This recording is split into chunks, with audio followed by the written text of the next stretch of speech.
International union of Muslim scholars ने छेड़ दी जंग। बांग्लादेश के एयरपोर्ट पर हर साल उतरती हैं 3000 लाशें। ट्रंप के निशाना पर अमेरिका की सबसे पुरानी हार्वर्ड यूनिवर्सिटी। ट्रंप के टैरिफ से बचने का चीन के पास क्या है तरीका। औरंगजेब की कब्र के मुद्दे पर मुगल वंशज ने मांगी यूएन से सुरक्षा। नमस्कार, मैं शालिनी और आप देख रहे हैं द न्यूज 15। स्वागत है आपका हमारे खास प्रोग्राम दुनिया के हालचाल में।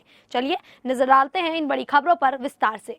International union of Muslim scholars, जो कतर में स्थित एक इस्लामी संगठन है, उन्होंने हाल ही में एक विवादास्पद फतवा जारी किया है। ये संगठन कतर सरकार द्वारा वित्त पोषित होता है, यानी कि धन और समर्थन प्राप्त कर एक संगठन है और इसका संबंध कट्टरपंथी मुस्लिम ब्रदरहुड से बताया जाता है। इस फतवे में मुसलमानों से इजराइल के खिलाफ सशस्त्र जिहाद शुरू करने का आह्वान किया गया है। IUMS की जिहाद और फतवा समिति द्वारा जारी इस फतवे में कुल 10 बिंदु शामिल हैं, जिसमें ये कहा गया है कि फिलिस्तीन पर इजरायली कब्जा एक गंभीर अन्याय है और इसे खत्म करना हर सक्षम मुसलमान की धार्मिक जिम्मेदारी है।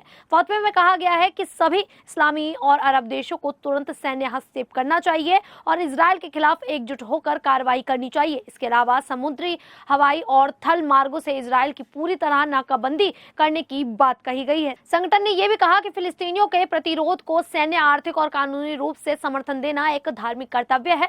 उन्होंने उम्मा मुस्लिम समुदाय की रक्षा के लिए एक इस्लामी सैन्य गठबंधन बनाने की अपील भी की है। फतवे में इजराइल के साथ किसी भी प्रकार के संबंध सामान्य करने को हराम बताया गया है और कुछ देशों द्वारा किए गए शांति समझौते पर पुनर्विचार करने की बात कही गई है। इसके साथ ही उन्होंने मुसलमानों से गाजा पट्टी की मदद के लिए आर्थिक योगदान देने और सीमा मार्ग खोलने की अपील कर दी है। आखिर में अमेरिकी मुसलमान समुदाय से कहा गया है कि वे पूर्व राष्ट्रपति डोनाल्ड ट्रंप और उनके प्रशासन पर दबाव बनाए ताकि वे अपने चुनावी वादों के अनुसार शांति स्थापित करें। यह फतवा कई विवादों को जन्म दे रहा है, खासकर जब IUMS अतीत में अंतरधार्मिक संवाद और शांति की बात करता रहा है। वहीं दूसरी तरफ बांग्लादेश से बड़ी संख्या में लोग खाड़ी देशों में काम करने जाते हैं, जहां कठिन परिस्थितियों और अधिक तापमान के कारण उनकी मौतें बढ़ रही हैं। बांग्लादेश के एयरपोर्ट पर हर साल 3000 लाशें उतरती हैं और इस बार बांग्लादेश के कोमिला जिले के काजी सलामुद्दीन भी उन हजारों प्रवासी मजदूरों में से एक थे जो अपने परिवार के बेहतर भविष्य के लिए विदेश जाते हैं। अक्टूबर 2022 में वह सऊदी अरब काम करने के लिए गए थे, लेकिन सिर्फ एक साल बाद उनका मृत शरीर उनके परिवार को वापस मिला। गाजी सलामुद्दीन की उम्र सिर्फ 44 साल थी। वह 2 बेटियों और एक बेटे को पीछे छोड़ गए। उनकी मौत का कारण सऊदी अधिकारियों ने दिल का दौरा बताया, लेकिन उनके परिवार को इस पर यकीन नहीं हुआ। उन्हें कभी भी दिल की बीमारी नहीं थी, न ही कोई गंभीर समस्या। गाजी की तरह हर साल हजारों बांग्लादेशी प्रवासी मजदूरों की लाशें विदेश से वापस लाई जाती हैं। यह एक गंभीर और बढ़ती हुई समस्या बनती जा रही है। बांग्लादेश सरकार के आंकड़ों के अनुसार 2021 में 3818, 2022 में 3904, 2023 में 4552 और 2024 में 4800 से ज्यादा लाशें खाड़ी देशों से बांग्लादेश भेजी गई।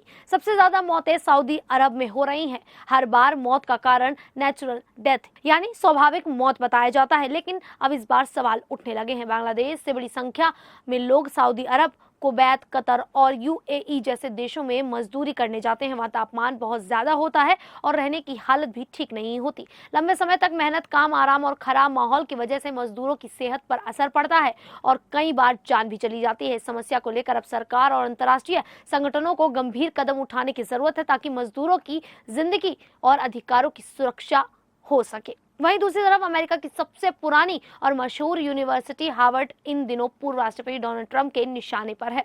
ट्रंप ने कहा है कि हार्वर्ड यूनिवर्सिटी को टैक्स में दी जा रही छूट को खत्म किया जा सकता है। उन्होंने अपने सोशल मीडिया प्लेटफॉर्म ट्रुथ पर लिखा कि अगर यूनिवर्सिटी वैचारिक और राजनीतिक सोच को बढ़ावा देती रही और आतंकवाद जैसे मुद्दों पर सख्ती नहीं बढ़ती तो इसे भी राजनीतिक संगठनों की तरह टैक्स देना पड़ेगा।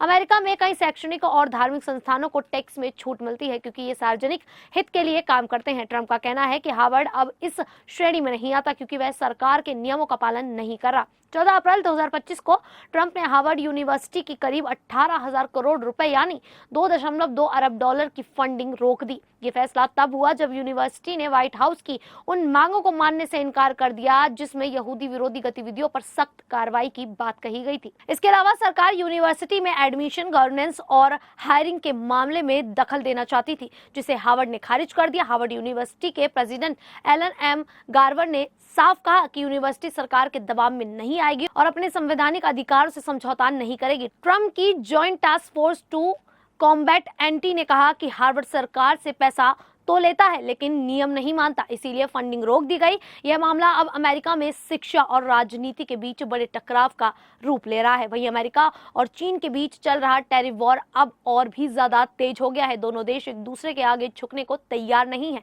अमेरिका के राष्ट्रपति डोनाल्ड ट्रंप फिर से चीन पर दबाव बनाने की कोशिश कर रहे हैं। 15 अप्रैल 2025 को ट्रंप ने एक सख्त संदेश चीन को भेजा जिसमें उन्होंने कहा कि अब व्यापार समझौता करने की जिम्मेदारी चीन की है। ट्रंप ने यह बयान व्हाइट हाउस की प्रेस सचिव कैरोलिन लेविट के जरिए दिया। उन्होंने कहा कि चीन को अमेरिकी बाजार और उपभोक्ताओं तक पहुंचने के लिए समझौता करना ही होगा। ट्रंप ने साफ शब्दों में कहा, गेंद अब चीन के पाले में है, हमें नहीं, चीन को समझौते की जरूरत है। उन्होंने ये भी कहा कि चीन और बाकी देशों में कोई खास फर्क नहीं है, बस चीन का आकार बड़ा है। द वॉल स्ट्रीट जर्नल की रिपोर्ट के अनुसार ट्रंप प्रशासन अब एक नई रणनीति पर काम कर रहा है। वे 70 से ज्यादा देशों से बातचीत कर रहे हैं ताकि चीन को आर्थिक रूप से अलग थलग किया जा सके। अमेरिका चाहता है कि ये देश अपने क्षेत्रों से चीन के उत्पादों को घुमाकर अमेरिका भेजने से मना करे। इससे चीन के व्यापार को बड़ा नुकसान हो सकता है। इस पर चीन के राष्ट्रपति शी जिनपिंग ने भी जवाब दिया। उन्होंने कहा कि चीन किसी से डरने वाला नहीं है। बीजिंग में स्पेन के प्रधानमंत्री से मुलाकात के दौरान जिनपिंग ने कहा, ट्रेड वॉर से कोई नहीं जीतता, जो देश दुनिया के खिलाफ जाते हैं वहीं अकेले पड़ जाते हैं। उन्होंने ये भी कहा कि चीन ने अपने मेहनत से तरक्की की है और वह किसी भी दबाव में आगे नहीं झुकेगा। इस टैरिफ वॉर में फिलहाल कोई समाधान नजर नहीं आ रहा है। वहीं भारत में औरंगजेब की कब्र को लेकर चल रहे विवाद ने अब अंतर्राष्ट्रीय स्तर पर ध्यान खींचा है। खुद को अंतिम मुगल बादशाह बहादुर शाह जफर का वंशज बताने वाले याकूब हबीबुद्दीन तुसी ने संयुक्त राष्ट्र महासचिव एंटोनियो गुटेरेस को एक पत्र लिखा है। इस पत्र में उन्होंने औरंगजेब की कब्र की सुरक्षा के लिए अंतर्राष्ट्रीय मदद मांगी है। औरंगजेब की कब्र महाराष्ट्र के छत्रपति संभाजीनगर जिले और औरंगाबाद के खुलदाबाद में स्थित है। पिछले कुछ समय से इस कब्र को हटाने की मांग की जा रही है। नागपुर में एक रैली के दौरान इस मुद्दे पर हिंसा भी भड़क चुकी है।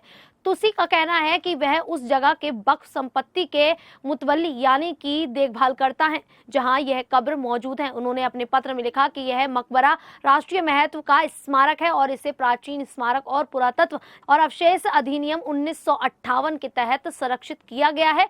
तुसी ने कहा कि फिल्मों, मीडिया और सोशल मीडिया के जरिए इतिहास को तोड़ मरोड़ कर पेश किया जा रहा है जिससे लोगों की भावनाएं भड़क रही हैं और विरोध प्रदर्शन हो रहे हैं। अपने पत्र में तुसी ने यूनेस्को के 1972 कन्वेंशन का भी जिक्र किया जिस पर भारत ने हस्ताक्षर किए हैं। यह कन्वेंशन विश्व सांस्कृतिक और प्राकृतिक धरोहर की रक्षा से जुड़ा है। तुसी ने मांग की है कि संयुक्त राष्ट्र भारत सरकार और भारतीय पुरातत्व सर्वेक्षण को निर्देश दे कि औरंगजेब की कब्र को पूरी कानूनी सुरक्षा और संरक्षण दिए जाए। उन्होंने कहा कि ऐसे स्मारकों को नष्ट करना या नजरअंदाज करना अंतर्राष्ट्रीय कानूनों का उल्लंघन होगा। अब यह देखना दिलचस्प होगा कि इस अंतर्राष्ट्रीय अपील पर क्या प्रतिक्रियाएं मिलती हैं। खैर, इस पूरे मामले को लेकर आप लोगों की क्या राय है, आप हमें कमेंट करके जरूर बताइएगा। फिलहाल अभी के लिए इतना ही, फिर हाजिर होंगे ऐसी ही देश और दुनिया से जुड़ी बड़ी खबरों के साथ। तब तक के लिए देखते रहिए द न्यूज़ 15।